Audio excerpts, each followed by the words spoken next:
प्यारा है, न हुसैन सुल्तानिया प्यारा है, न मुझे दली शेर खान प्यारा है। मैं तो ये कहना चाहता हूँ गोविंद सिंह डोटासरा जी, अशोक गहलोत जी, अगर आपको कामा के अंदर कांग्रेस बचानी है तो आप हजरात जाहिदा के अलावा किसी भी कामा के स्थानीय युवा को टिकट दे दो, इंशाअल्लाह। और अगर आपने जाहिदा को टिकट दिया, ये साफिया को टिकट दिया, ये फजल को यहाँ से लाके टिकट दिया, ये युवा बैठे हैं, उलमा भी बैठे हैं यहाँ। मैं इंशाअल्लाह इस चीज का पूरा यकीन है मुझे, ये उलमा जो बैठे हैं इंशाअल्लाह हम निर्दलीय खड़े होंगे और इंशाअल्लाह हरा के भेजेंगे। अगर किसी और को टिकट दिया तो कामा विधानसभा हमारी है, किसी के बाप की जागीर नहीं है। क्योंकि कामा विधानसभा के अंदर जो अत्याचार हमने सहा है, हम 6-6 महीने से अपना घर छोड़ के पड़े हैं, बाहर पड़े हैं। हमने जो जुल्म देखा है, मौलाना से पूछिए। मौलाना ने इलेक्शन लड़ा था, मुझसे कहा था बीजेपी वालों ने आप बीजेपी से इलेक्शन लड़ लिए। मैंने मुफ्ती रिजवान साहब से पूछा, मुफ्ती साहब बीजेपी वाले कह रहे इलेक्शन लड़ लो 5 सदी का। मुफ्ती साहब ने कहा नहीं, कतई नहीं लड़ना इलेक्शन। मौलाना ने कहा मैं इलेक्शन लड़ूंगा। मैंने कहा ठीक, हम आपको सपोर्ट करेंगे। हम ना कांग्रेस के रहे ना बीजेपी के रहे, हम तो सिर्फ निर्दलीय रहे और अल्लाह का शुक्र है हमने 64 वोट किया। अगर कोई भी मैदान में नहीं आएगा तो हमारे पास शेर है इंशाअल्लाह, फिर मैदान में आएगा। ऐसा नहीं है हम बुज़दिल हैं, हम डर जाएंगे, नहीं डरते भाई।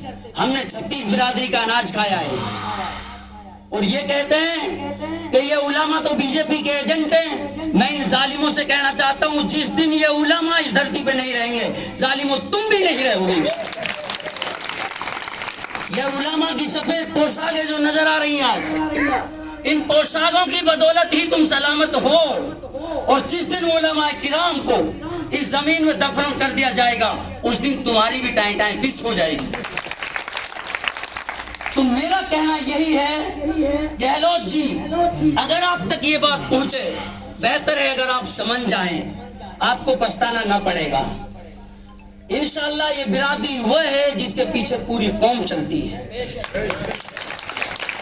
इंशाअल्लाह ये इमाम किराम वो हैं जो पैदा होने के वक्त में कलमा तैयबा पढ़ाते हैं और जब इस दुनिया से जाता है तो नमाज जनाजा पढ़ा के विदा करते हैं। और ये हमें बीजेपी के एजेंट कहते हैं। इंशाअल्लाह हम इनको अब की बार बता देंगे, अगर इनके हमने याद नहीं दिलाया कि ये उलमा किराम कौन है कौन नहीं है। इन्होंने सबसे पहले उलमा की बेइज्जती करी मौलाना हारून साहब की, करी कि नहीं करी? हम बिल्कुल बर्दाश्त नहीं करेंगे। और आप सब इस बात से मुत्तहिद होना, इत्तेहाद रखते होना कि जायदा हटाओ कामा बचाओ, जायदा हटाओ, जायदा हटाओ, जायदा हटाओ। अब आप एक बात गौर करिए, बेटे को कामा से प्रधान बना दिया, बेटे को वहां से बना दिया पहाड़ी से, आप प्रधानमंत्री बन गई कामा की। मैं तो प्रधानमंत्री की कहूंगा, तानाशाही चल रही। आप प्रधानमंत्री कामा की बन गए, ऐसे समझो जैसे गजा की प्रधानमंत्री बनी बैठी हो। एक तरफ इसराइल का जुल्म, दूसरी तरफ कामा की जनता पे इसका जुल्म बराबर है, बराबर जुल्म है इसका। पूरी दहशत है लोगों के अंदर। चंद लोग बैठे हैं, थानों में से दलाली ले लेते हैं, ना वो उलमा की कदर करते हैं, कहते हैं अरे जा तेरे जैसे मौलाना बहुत देख लिए। याद रखो दलालो, जिस दिन इंशाअल्लाह सत्ता पलटेगी और जब भी कुर्बानी उलमा ने दी है, इंशाअल्लाह इनकलाब आया है, आएगा इंशाअल्लाह। आप सरपंच बन गए, वहां तौफीक सरपंच को 17-18 वोटों से हरा दिया, फर्जी केसों में फंसा दिया, मेरे ऊपर ले नोटिस, उसका बेड़ा गर्क करवा दिया। अल्लाह की लाठी में आवाज नहीं होती, कमरुद्दीन दे नोटिस, दे नोटिस, दे ले जा भी नोटिस। अल्लाह ने उसका नोटिस उपड़वा दिया, जड़ से उपड़वा दिया।